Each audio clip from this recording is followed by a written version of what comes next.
Hey, welcome to our explainer. Today, we're doing something a little different. We're not just going to talk about a new topic, we're actually going to build a toolkit, a mental toolkit, designed to totally change how you process information and, just as importantly, how you share your ideas with the world. All right, let's dive in. So does this sound familiar? You're just buried under this mountain of data, news, opinions, and when you finally figure out what you think, trying to get that point across clearly feels almost impossible. Look, if that's you, you're not alone. This is the exact challenge we're going to tackle today. So what's the solution? Well, it's all about mastering what we're calling the power duo, and that is the unbreakable link between how we think and how we communicate. Seriously, these aren't just two separate skills you learn in school. No, they're a single, super powerful system for making sense of the modern world. Okay, let's break this down. On one side, you've got critical thinking. Think of this as your internal processor, right? It's how you analyze information, how you weigh the evidence, and how you spot the weak spots in someone else's argument. Then on the other side, you have communication skills. This is your output. It's how you wrap up all those carefully considered thoughts to express your ideas, build a solid case, and share what you know with others. And here's the absolute key, the main takeaway. You really can't have one without the other. I mean, think about it. Brilliant ideas that are poorly communicated, they go absolutely nowhere. And arguments that sound beautiful but have no critical thought behind them, they're just empty words. The two are they're fundamentally connected. You know, the thinkers Paul and Elder really hit on a key word here, responsibly. They're not just saying it's, better to have both skills. Their argument is that to be a responsible thinker, you absolutely must be an effective communicator. It's really about doing justice to your own ideas. All right, let's pop open the first part of our toolkit. These are the essential instruments for better thinking. This is where we lay the foundation for every single argument we build and every decision we make. Okay, these four skills right here, they are the absolute bedrock of critical thinking. First, analyzing arguments. That's just deconstructing what someone is actually saying. Then, identifying assumptions. This means digging for the hidden beliefs that an argument is built on.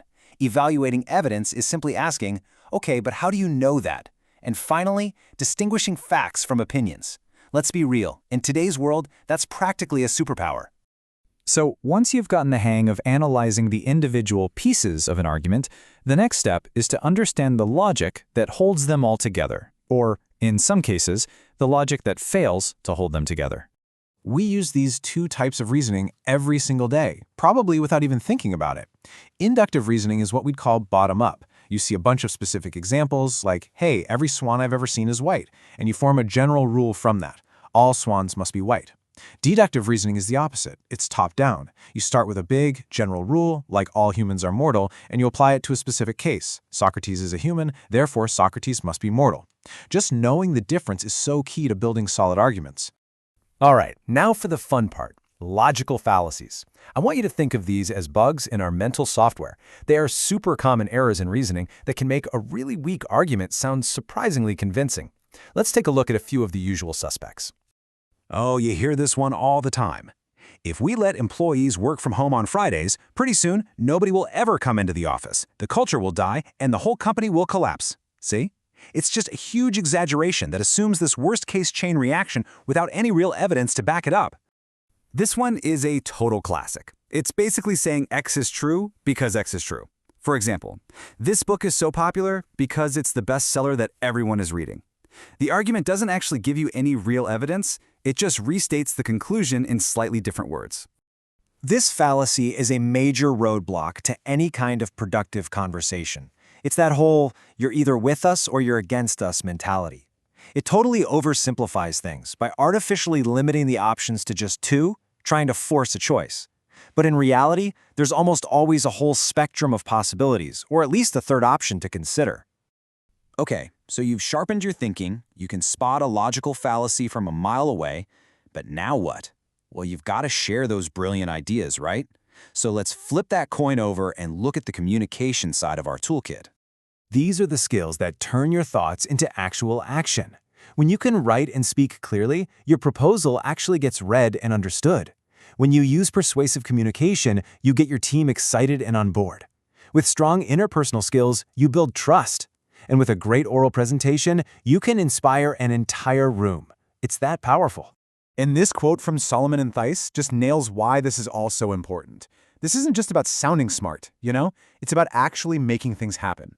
We're talking better collaboration, deeper understanding, and spreading knowledge. These are the real-world results you get when you master this half of the toolkit. Okay, we've gathered all the tools. Now let's put them to work. Let's see how they all fit together in a real-world scenario.